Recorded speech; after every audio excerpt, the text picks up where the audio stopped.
Hello, my name is Dwayne Kimball, owner and founder of KMD 89 VA Claims Consultant, Leave No Vet Behind, and also I'm a United States Army veteran. Today I have a fellow Army veteran, Dennis, and Dennis has agreed to do a live testimonial today. So good afternoon, Dennis. How are you doing today? I'm doing fine. How are you?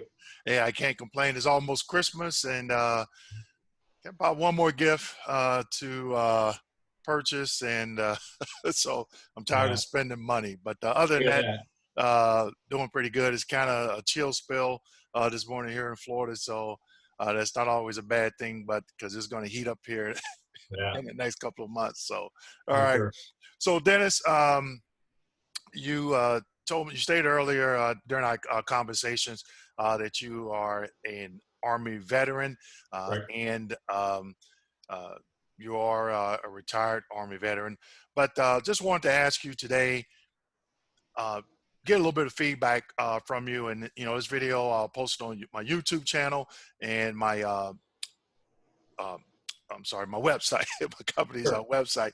Uh, but if you could just share with other veterans that will see this, if you could share some pros and cons of just your overall experience with the VA claims process once you uh, exited the military.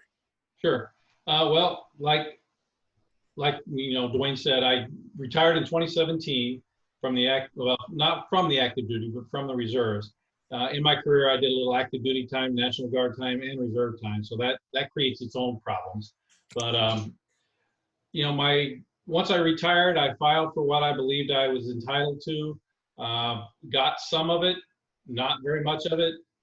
Then realized that it's kind of a chore in order to be able to get the right verbiage.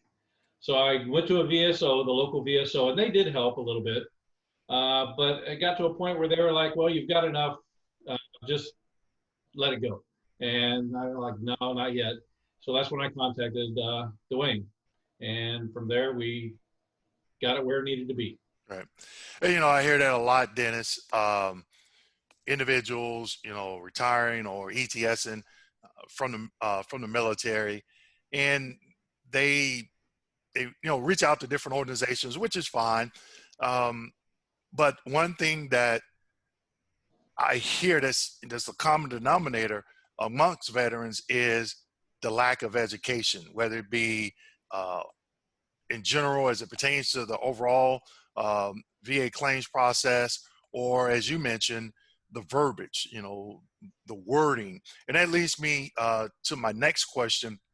Once you contacted KMD 89 Consulting, can you share your experience as it pertains to your education level after you became a client opposed to before becoming a client?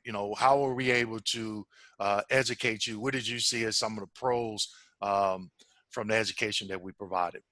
Well, sure. When I contacted the VSOs, I pretty much put all the I laid into their experience, not my own. And so, not knowing what they were doing or how they were doing it, I just had to be faithful that they were going to do the right thing. Once I contacted Mr. Kimball here, we talked about where I was, what I wanted, what I thought I was deserved, what I thought I deserved, and then he put together this educational packet with, basically, if I said I needed X, he went into the regulations and found out what X was, and then all the criteria to make the ratings that I believed I needed, and the verbiage to use when I filled out the paperwork, not somebody else. So it was a very educating practice. And I think that's key, and that's what a lot of veterans miss. And you mentioned the educational packet, and you being able to now become educated on the process and how that process could impact what you were trying to do. Once you received the educational packet, how did you find that beneficial once you went to your compensation and pension exam? Well, I can give you, for instance, there was a condition I thought I deserved a 20% rating on. It was rated at 0, And on my first attempt by myself, they denied it. I spoke with you. We got the actual verbiage in, and then when I spoke with my physician and had her write a letter, and she wrote the letter basically using that exact verbiage, and lo and behold, I mean, pop right up to 20%. There was no problem with it. Right.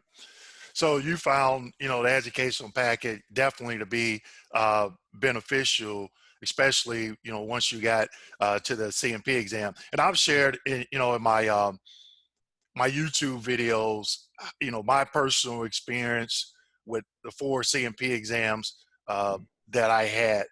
And, it was 2 of them, they went, they went really well. I think the examiners were really engaged in what I was saying, and really cared about, what I was trying to do. The other 2, they just, just in and Yeah, out. And, sort of check the box, and that was it. Didn't had get that it. same experience. Yeah. So then that's why I was going to ask, did you find the examiners at your CMP exam, were they, receptive to what you were saying or what you were trying to do, or were they kind of like taken back and just, trying to check the box? Well, definitely the last one that I went to was very concerned. He's the one that wrote the right things, did the right things, got me to what I wanted. The one previous to that I had had to file and try to get an increase on, she literally was checking a box. I mean, she didn't hardly do any examinations. She just asked me questions. She didn't really get into what I was telling her. It was more or less, you know, she wrote stuff that and the proof of that is I went from a 30% rating to a 0% rating based on her examination when it should have been a 50% rating. Right. And so, I mean, that she just wasn't there. Okay. And, and that's why I try and stress to veterans is get educated, get the right education, because, for example, you stated that when you went in and it went the other way just because of something, box that she didn't check. And if Right. you hadn't been educated on what you felt or what you knew based on, what you were trying to do, the criteria Yeah. for the percentage that you should have obtained, you wouldn't have known any better, and that's Right. where that education piece comes in, because you knew, like, okay, wait a minute, this wasn't done, what your options are as a veteran, and what I can do to get that rectified. So, I think, I can't stress that enough to veterans. Definitely, you all want to make sure you become educated, because there's a lot of moving parts as it pertains to this process. So, Dennis, before we wrap it up, is there anything else that you would like to share with other veterans that will eventually watch this your live testimonial? Well, I mean, in your journey to get to the rating that you deserve, you know, reach out to Dwayne, help him out. He'll help you out. I mean, don't, if your VSO like mine told me, oh, you can't go any further. Don't rock the boat. They're going to reduce you. Is exactly what he told me. Don't rock the boat. They'll reduce you. And I knew for a fact that I was not being serviced correctly. So don't take no for an answer. If they won't do it, move them aside. Contact Dwayne. I mean, he has helped me through this experience and got me to where I needed to be just by educating me, by telling me what I need to know in order to tell the VA what they needed to hear. So, Right. And I like to just say, thank you, Dennis. We never met in person. And I think yesterday when we did this video was the first time, that I seen you. But like I always tell all my clients, thank you, one, most of all, for your service to our country. And two, thank you for entrusting me to educate you. During this whole pandemic, we're doing things electronic, by video, and communicating by email. And I have clients, all over the world now, and some of them I've never met in person. So for you to contact me and trust me to educate you, that means a lot to me, and I definitely appreciate that. Well, I thank you as well. I mean, like I said, you got me to where I needed to be, so I'm fat and happy. Okay, Dennis. Hey, I definitely appreciate you taking the time again today to do this testimonial, and enjoy the rest of the day. And thanks All again. right. Thank you very much. I appreciate it.